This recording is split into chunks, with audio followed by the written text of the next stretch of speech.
I sat in the corner of the conference room, watching my father's new wife Helena present her restructuring plan for Thomas Construction. 6 months ago, I'd been Dad's right-hand woman, learning every aspect of our family business. Now I was a silent observer, watching a stranger dismantle everything Grandpa built. "We need fresh leadership," Helena announced to the board, her eyes deliberately avoiding mine. "Tammy's position as operations manager is redundant. We're streamlining for efficiency." My stomach dropped. Operations manager, the role Dad had trained me for since high school, the position that was supposed to prepare me to eventually run the company. "But Tammy knows the business better than anyone," protested Uncle Frank, Dad's brother and fellow board member. "Knowledge without vision is useless," Helena replied smoothly. "My son Cameron brings modern business education and innovative thinking." Cameron, her 26-year-old son with an MBA and zero construction experience. He smirked from across the table, already knowing he'd won. Dad said nothing, staring at his hands while his new wife erased his daughter's future. If you like our revenge stories, please subscribe for more. We drop powerful news stories every week, filled with truth, emotion, and justice. Don't miss the next one. And remember, some stories hurt, but they heal too. Subscribe now and join the journey. Cameron Sterling moved into my office the next week, bringing his business school theories and condescending attitude. He'd graduated 18 months ago with average grades, but spoke like he'd revolutionized corporate America. "Don't take this personally, Tammy," he said while boxing up my family photos. "Sometimes companies outgrow their original employees. It's just business." Original employees. I'd grown up on construction sites, learned accounting from Grandpa, and spent summers working alongside our crews. Cameron had never held a hammer or read a blueprint in his life. "Where will I be working?" I asked, trying to maintain dignity. "Helena's created a new position for you in filing," he replied with fake sympathy. "Very important for organizational efficiency." Filing. After 8 years of increasing responsibility, I was being demoted to clerk status in my own family's company. That afternoon, I cleaned out my desk while Helena watched with satisfaction. She'd married my father 6 months ago and immediately began positioning herself as the power behind Thomas Construction. Now she was positioning her son as the heir apparent. What she didn't know was that Grandpa had taught me more than construction and accounting. Helena wasted no time establishing her vision for the company. She moved into Dad's office, claiming she needed space for strategic planning, while relegating him to a smaller room down the hall. Cameron took over client meetings, despite not understanding basic construction terminology. "We're modernizing our approach," Helena announced during the first company meeting under her leadership. "Cameron will be implementing new systems to maximize profitability."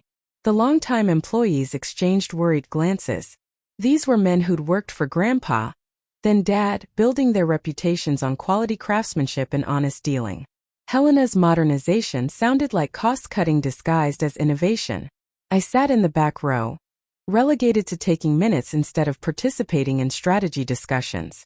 My input, once valued and sought after, was now ignored or dismissed. "Any questions?" Helena asked, scanning the room while carefully avoiding my section. I raised my hand. "What about the Riverside project timeline? We've got commitments to the Homeowners Association that..." "Cameron will handle all project management going forward," Helena interrupted. "Your job is administrative support." The message was clear. Shut up and file papers. I was no longer part of the decision-making process in my own family's business. If you like our revenge stories, please subscribe for more. We drop powerful news stories every week, filled with truth, emotion, and justice. Don't miss the next one. And remember, some stories hurt, but they heal too. Subscribe now and join the journey.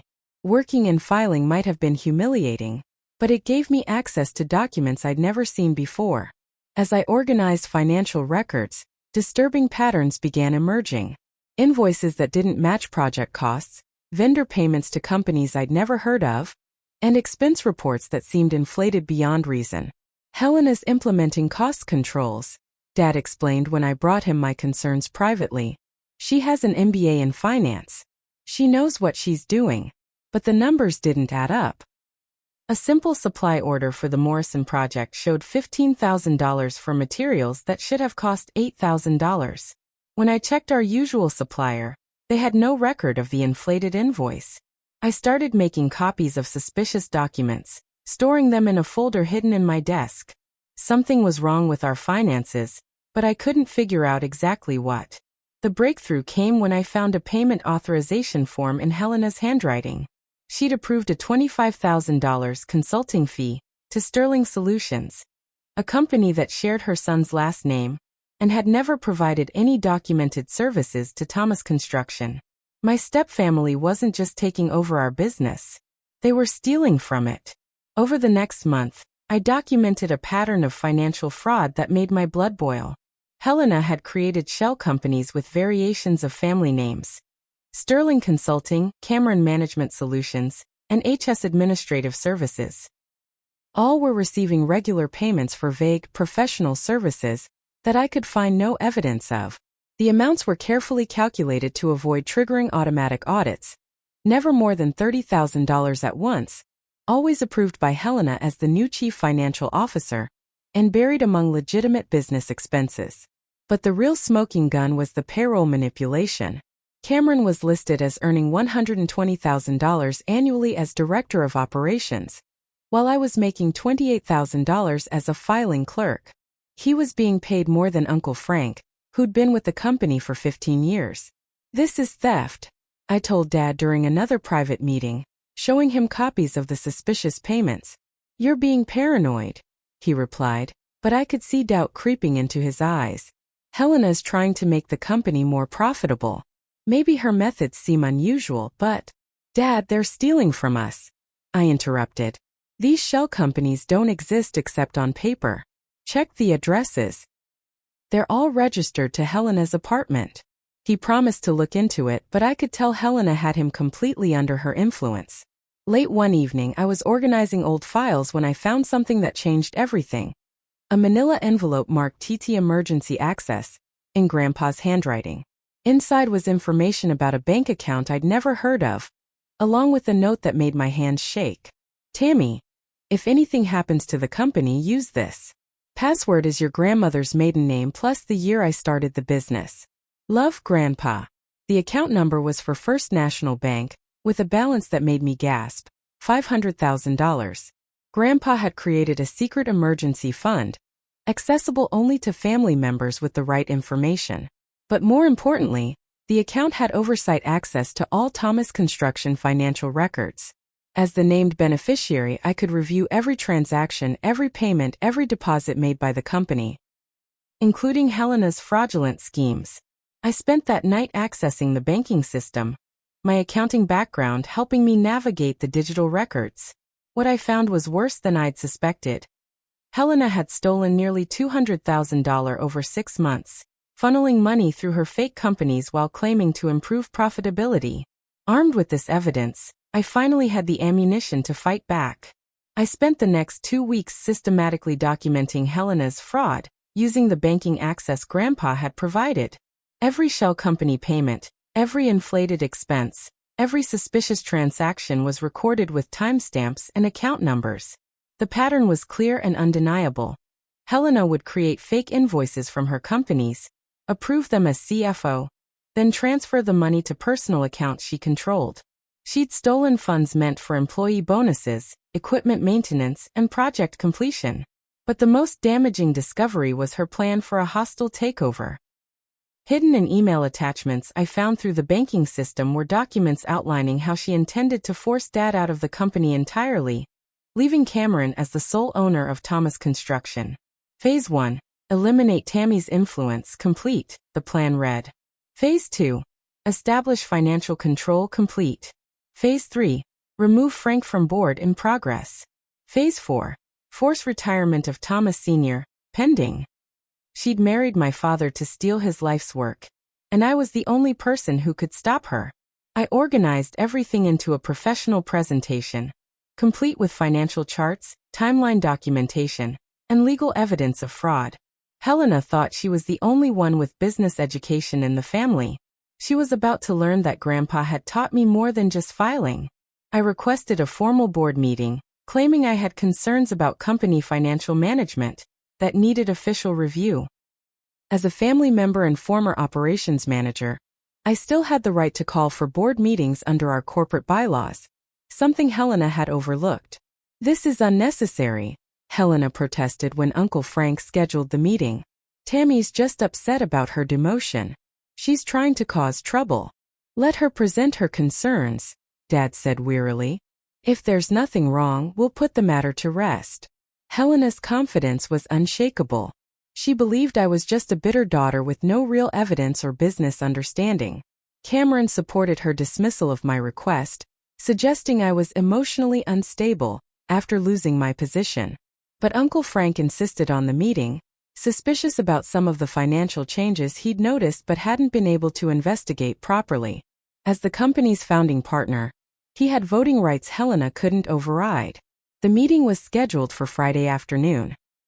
I spent the week preparing my presentation, organizing evidence, and preparing for the fight of my life. Helena had no idea what was coming. The conference room felt different this time. Instead of sitting in the corner, I stood at the head of the table with my laptop connected to the projector. Helena and Cameron sat confidently, expecting another emotional outburst they could dismiss. "Thank you for allowing me to present these concerns," I began professionally. "Over the past 2 months, I've discovered systematic financial irregularities that threaten the future of Thomas Construction." "Tammy, this is inappropriate," Helena started, but Uncle Frank cut her off.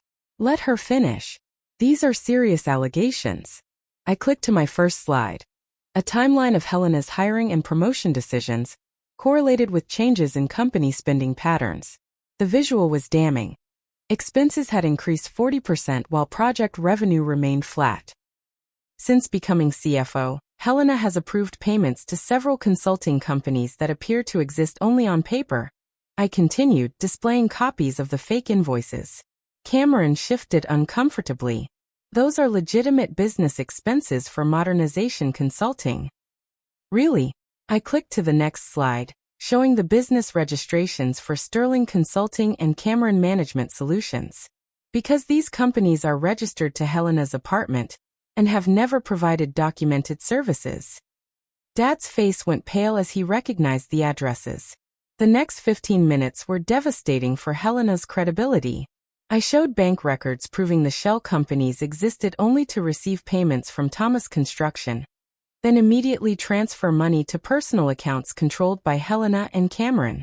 This company received $45,000 for strategic planning services, I said, pointing to one particularly egregious example.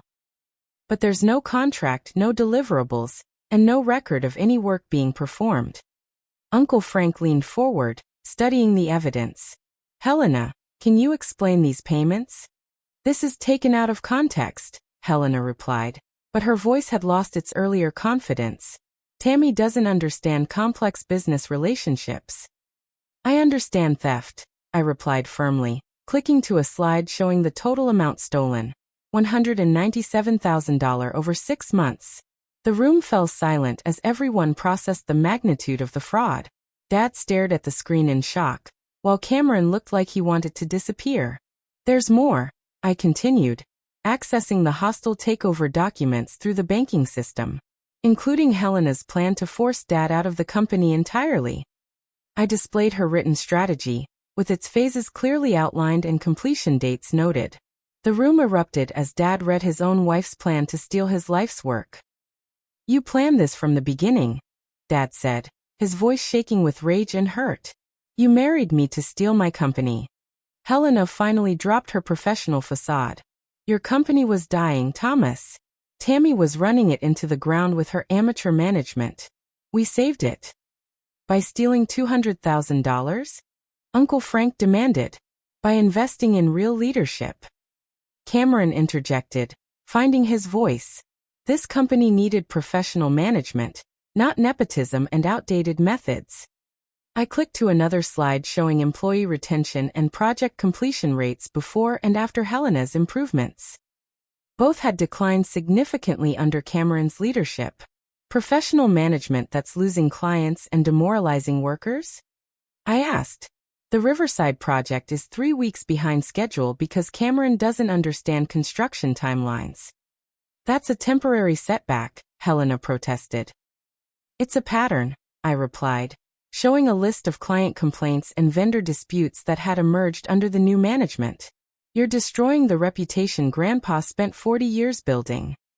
Dad buried his face in his hands as the full scope of the betrayal became clear.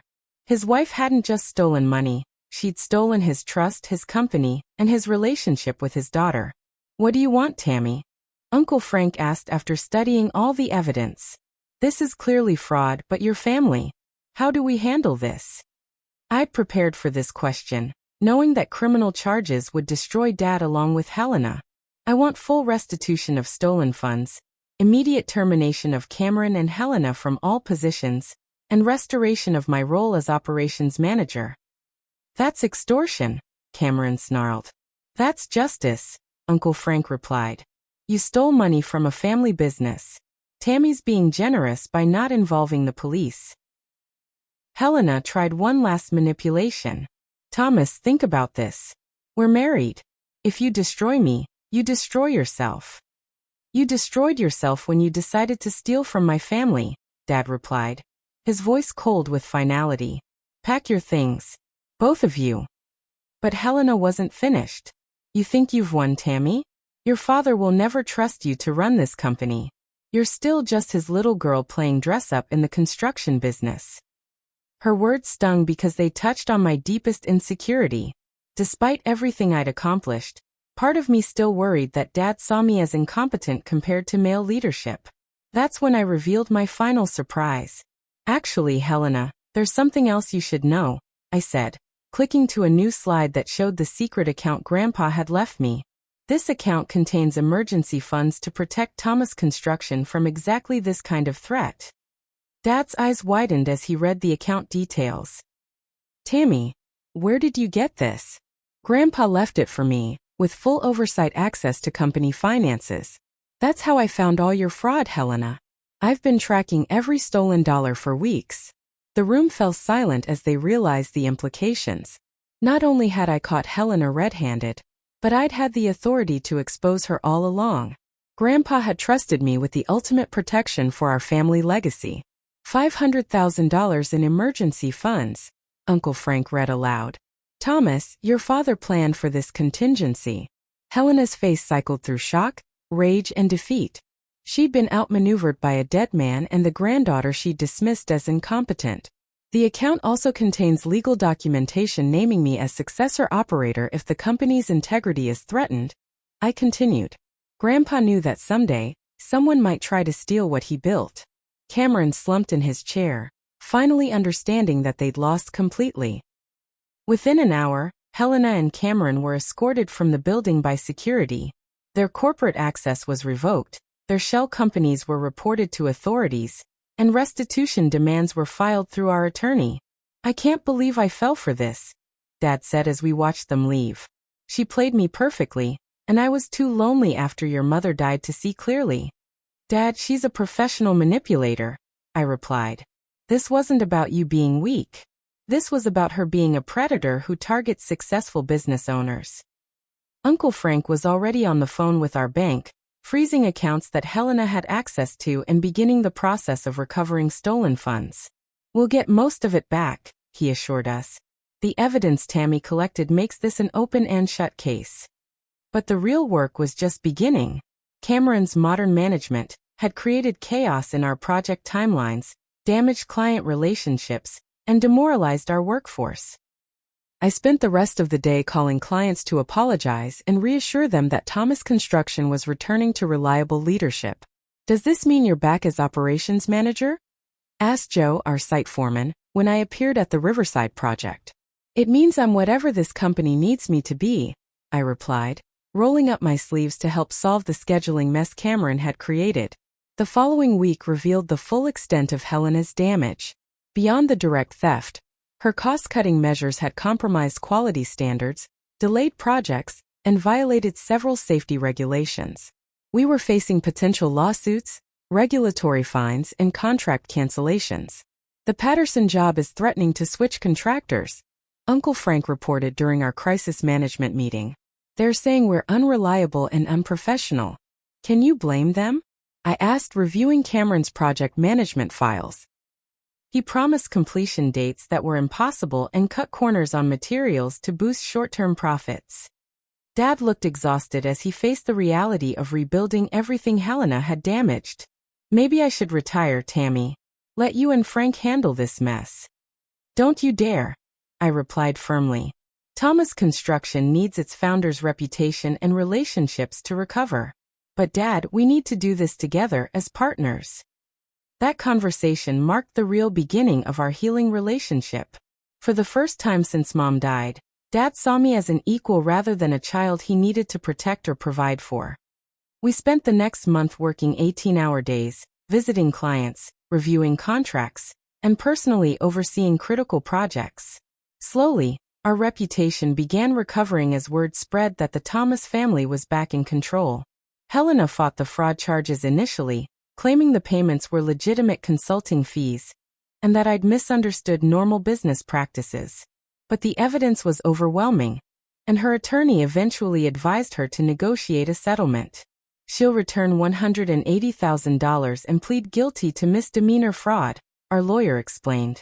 The remaining $17,000 is probably unrecoverable, but this avoids a lengthy trial that could damage the company's reputation further. Cameron cooperated fully, providing additional evidence about his mother's schemes in exchange for immunity from prosecution. Apparently, he'd been uncomfortable with the fraud but too afraid of Helena to resist. "I'm sorry, Tammy," he said during his deposition. "I knew what she was doing was wrong, but she convinced me you were trying to sabotage the company. I believed her stories about your incompetence." The apology felt genuine, but the damage was done.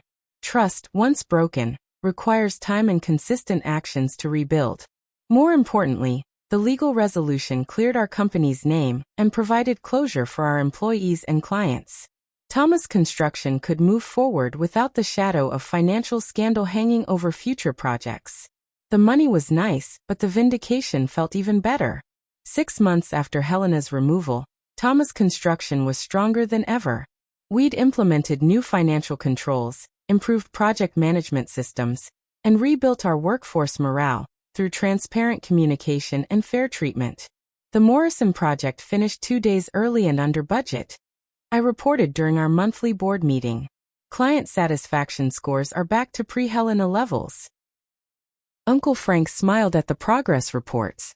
"Tammy, your operational changes have been remarkable. Revenue is up 15% from last year. The success felt earned rather than inherited. Every improved process, every satisfied client, every on-time project completion proved that I belonged in leadership not because of my last name, but because of my competence." Dad had fully embraced our partnership, often introducing me to clients as my successor, rather than my daughter. The distinction mattered. It signaled that I'd earned respect through performance, not genetics. "I have an announcement," Dad said during that same meeting. "I'm officially promoting Tammy to Executive Vice President and naming her as my designated successor." The promotion came with a substantial salary increase, equity stake, and authority to make major business decisions. But more importantly, it represented Dad's public acknowledgement that I was ready to lead Thomas Construction into the future. Word of our company's recovery spread through the construction industry, bringing unexpected opportunities. Trade publications wanted interviews about family business resilience, and professional organizations invited me to speak about fraud prevention. "The key is documentation and oversight," I told a conference of family business owners. "Trust your instincts when something feels wrong, and always verify financial decisions through independent channels."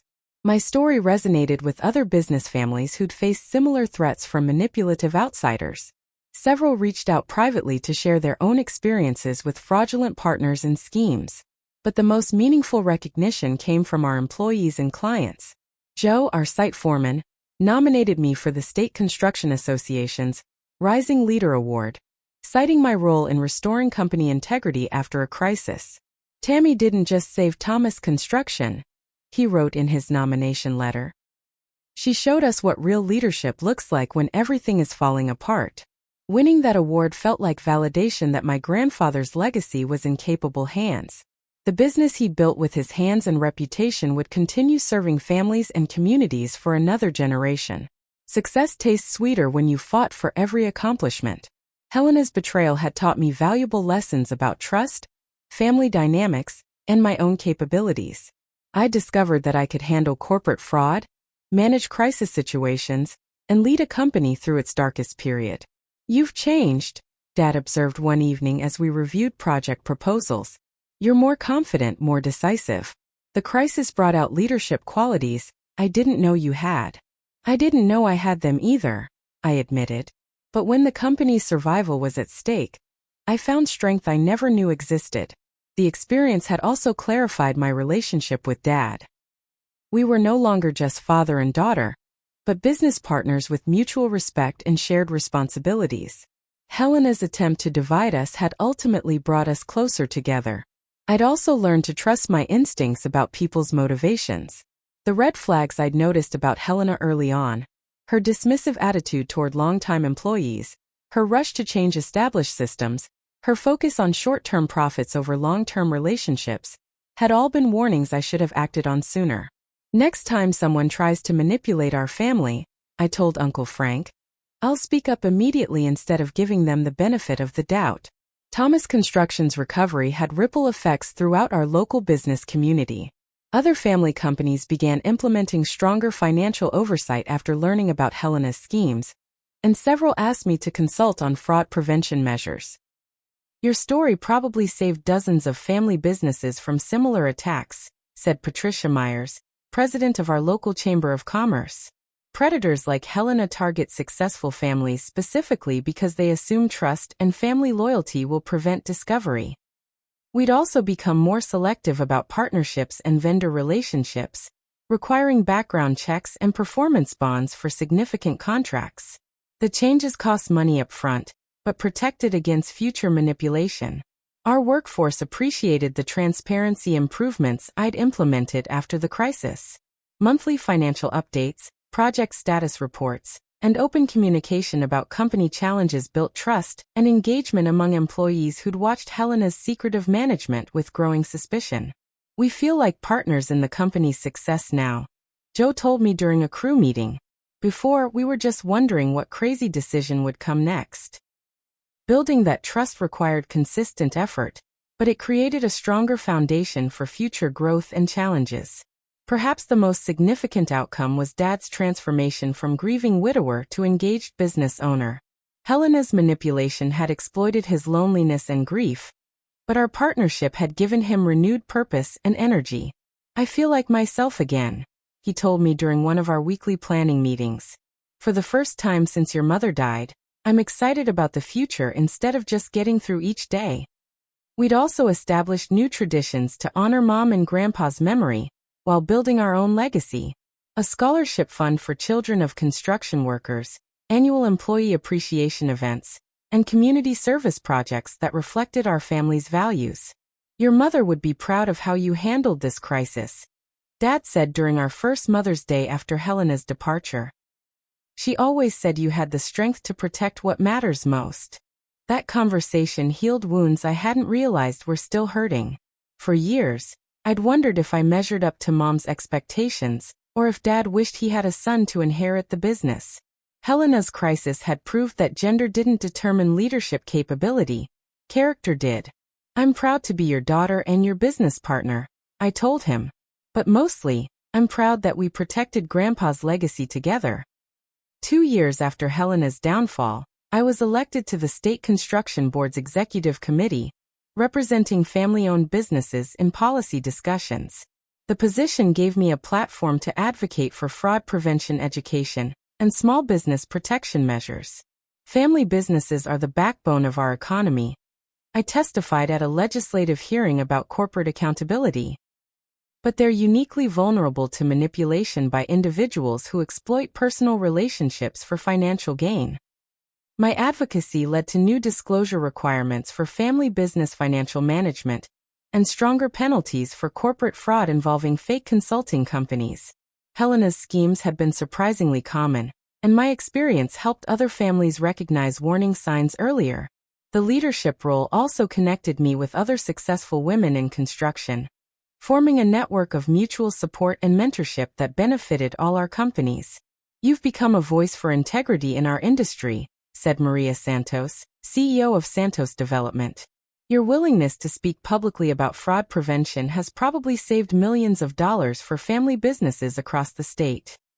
Recognition felt good, but impact felt better.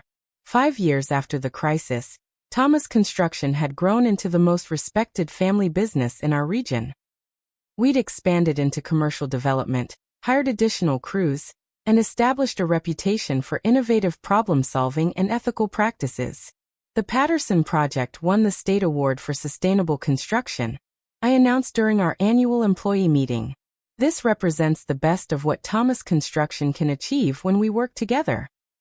The award ceremony included recognition for our company culture, environmental practices, and community involvement, all areas where we'd improved dramatically since the Helena era.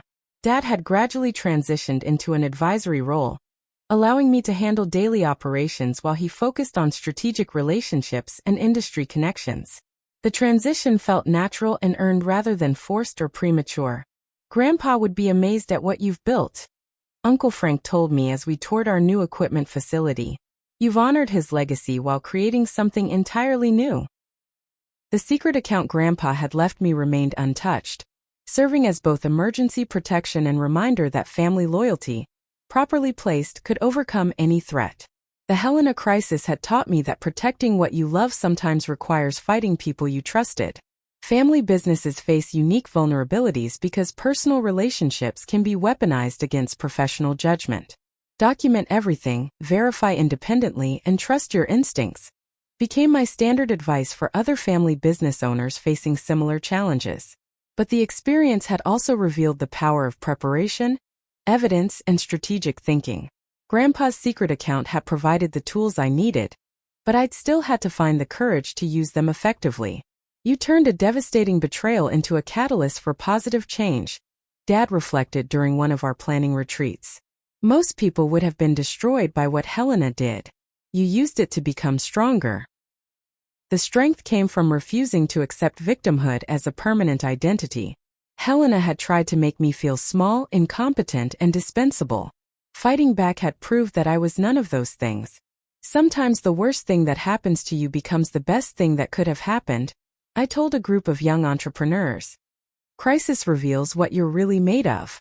Today, Thomas Construction employs over 100 people, serves clients across 3 states, and maintains the highest safety and quality ratings in our industry. The company Grandpa built with his hands has evolved into something he could never have imagined, while preserving the values he considered non-negotiable. Helena occasionally appears in local news stories about corporate fraud prevention, serving as a cautionary tale for other predators who might target family businesses. Her schemes had been sophisticated, but ultimately defeated by careful documentation and family loyalty properly directed. Cameron completed business school and started his own consulting firm, this time focusing on legitimate services and ethical practices. He sends holiday cards acknowledging his role in the crisis and expressing gratitude for the lessons learned. Dad remarried last year to Eleanor, a widow who runs her own accounting firm and brings her own assets and independence to their relationship. The contrast with Helena couldn't be more stark. Eleanor supports my leadership role and contributes her expertise without trying to control or manipulate family dynamics. "Your father chose well this time," Uncle Frank observed during our latest board meeting. "Eleanor understands that strong families support each other's success instead of competing for control." The secret account Grandpa left me has grown to over $750,000 through careful investment, ready to protect future generations of Thomas family members from anyone who might threaten our legacy. Most importantly, I've learned that real security comes not from hiding from threats, but from building the skills and relationships necessary to overcome them. Helena tried to steal our company, but she ultimately made it stronger by forcing us to confront weaknesses we hadn't recognized. Sometimes the people who try to destroy you end up proving exactly how strong you really are. If this story moved you, don't forget to like the video, subscribe for more powerful narratives, and share your thoughts in the comments. We'd love to hear what part hit you the hardest. Thanks for watching.